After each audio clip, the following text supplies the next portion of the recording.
তিনটি ওয়ানডে ও দুটি 4 দিনের ম্যাচ খেলতে পহেলা মে ঢাকায় আছে নিউজিল্যান্ড এ দল। দুই ভেন্যুতে হবে দুই দলের পূর্ণাঙ্গ সিরিজ। তিনটি ওয়ানডে ও প্রথম টেস্ট হবে সিলেটে, শেষ টেস্ট হবে মিরপুরে। আগামী 5ই মে সিলেটে প্রথম ওয়ানডে দিয়ে শুরু হবে দুই দলের 3 ম্যাচের ওয়ানডে সিরিজ।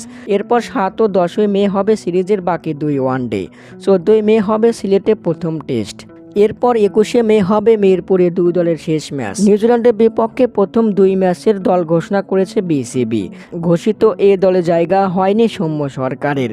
দীর্ঘদিন পর এ দলে ফিরেছে মোসাদ্দেক হোসেন সৈকত, নুরুল হাসান সোহান, ইয়াসির আলী রাব্বি সহ আছেন যারা। এক নজরে বাংলাদেশ এ দলের স্কোয়াড: পারভেজ হোসেন ইমন, সাইফ হাসান, এনামুল হক বিজয়, মোসাদ্দেক হোসেন সৈকত, মাহিদুল ইসলাম অঙ্কন, নাইম শেখ, ইয়াসির আলী রাব্বি, নুরুল হাসান সোহান, নাইম হাসান, নাসুম আহমেদ, তানভীর ইসলাম, রেজাউর রহমান রাজা, শরীফুল ইসলাম, ইবাদত হোসেন ও মুস্তাফিজুর রহমান।